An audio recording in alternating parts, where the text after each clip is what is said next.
It's personal between me and you, and I'm going to do you some serious harm, you big stiff idiot.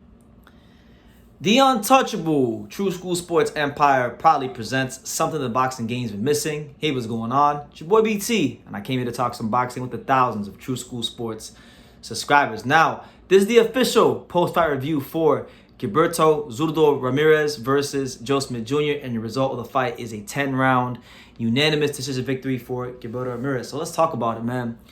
First and foremost, let me get started by saying massive amount of credit goes to Zurdo for humbling himself and getting back in the gym, Malik Scott, and listening and making some adjustments to his style, because tonight what I saw was a different fighter.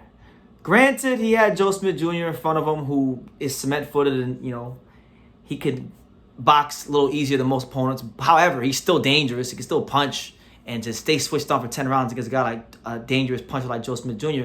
is very difficult. And in this fight, you consistently saw Zurdo Ramirez with an active jab in his face. You saw Zurdo Ramirez pivoting off the ropes, L-stepping back to the center of the ring. You saw Zurdo Ramirez shooting that left hand to the body consistently and then come back up top to the head with the right hook.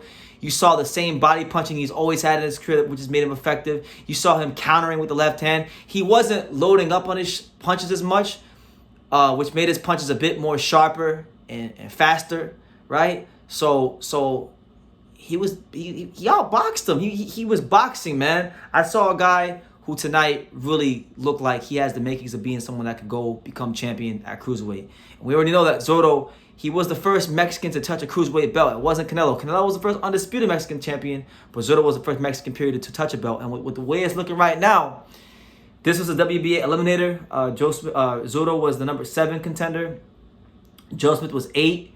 So this would get him a lot closer to potentially fighting the WBA Cruiserweight champion, Arsen Goulamirian, who I believe is the weakest champion in the division. So, yeah, you got to love the adjustments. Malik Scott, I thought, did a great job of giving him clear instructions and then instilling confidence in him throughout the rounds. And it goes to show you, when you work hard, what could happen for you in the sport.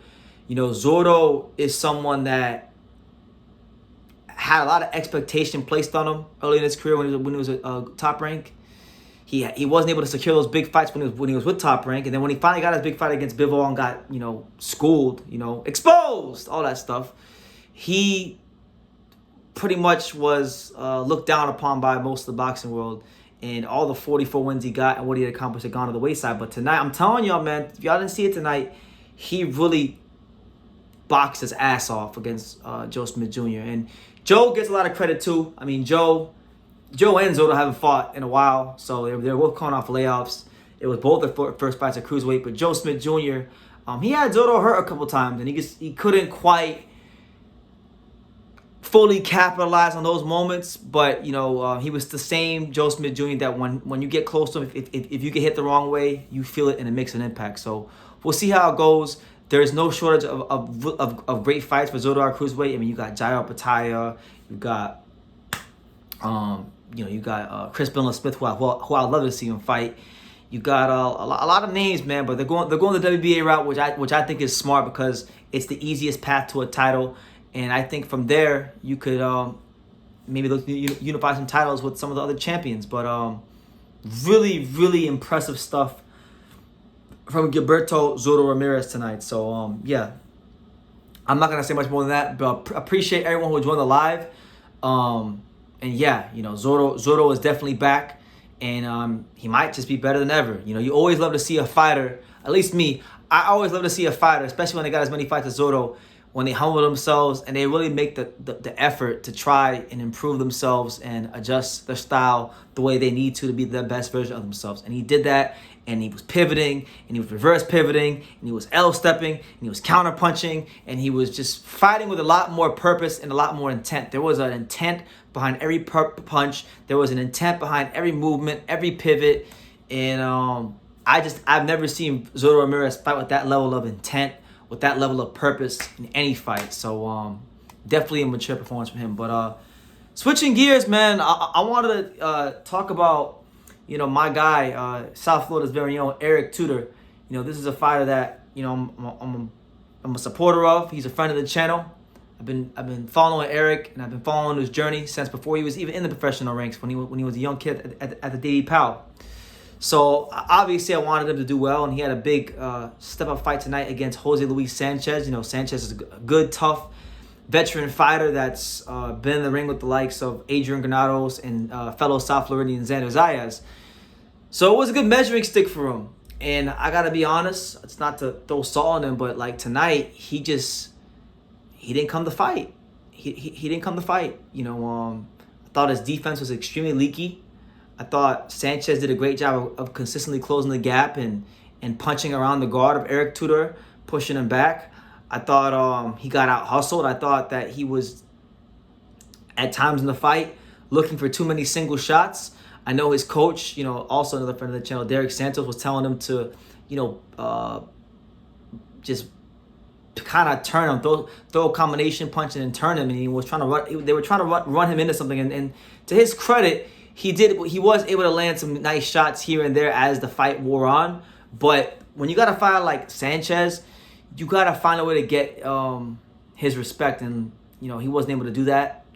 And he got found out tonight. And you know, this word is thrown around a lot in boxing, but it's just the truth. I can't be biased because he's someone that from South Florida, and I like him. You know, Eric did get exposed tonight. And you know what? Like in his last couple of fights, he's been getting over the hump and winning against Damani Kato Kane and Reggie Harris and these guys, and it's been good to see. But the flaws were there. His defense needed to be cleaned up. It wasn't cleaned up, and he fought a guy who had enough experience to exploit that, and he did. So now, shout out to Jose Luis Sanchez. Albuquerque, stand up. Hopefully he gets the opportunity to make some big fights happen for himself in the sport, because they matched him tough. He's fought Adrian Granados, Xander Zayas, and Eric Tudor. So, you know, he deserves a chance like anybody after a win like that against an undefeated prospect to push his career forward. And I hope it happens for him. So you have that. So, yeah. And then also on the card, just I'll run through the other ones real quickly. You had also Darius Fulgham. He ran his record to 8-0 with 8 knockouts. He got a first-round knockout of Alan Campa on a body shot. Good stuff from him there. He seems to be a good-looking prospect for Golden Boy. You know, you also had Bektir Melikuziev, who also stopped Alantes Fox in a couple rounds. You know, he's put together some wins, and he's ranked in a couple of the sanctioning bodies. So, you know, I don't think Canelo will fight Bully, but, you know, he looks like he's getting close to a bigger fight as he's getting up the rankings. And then I didn't get a chance to see this fight, but I was very happy to hear the news. My main man, Vic Toney from Youngstown, Ohio. He came in as the B-side against Jahai Brown, and he scored the upset. So I'm happy for him because Vic's been putting there tough. He's fought Sebastian Fundora, he's fought Troy Isley, and they brought him in to lose again, and he got over the hump. So hopefully this leads to some better opportunities for him in the future. But that's my summary of the card. You know, Zurdo impresses, Eric Tudor underwhelms, and the sport of boxing has another, you know, chapter in its long history. So yeah, shout out to everybody who watched the live. Thank you guys for joining me if you watched the live. And like I say in every single one of these videos, you can love me or you can hate me, but I'm just a kid from Dania. So until next time, take care, guys. Thank you for watching another video on the untouchable True School Sports Empire. For more great boxing content just like this video, click right here and make sure you subscribe. Much love from sunny South Florida.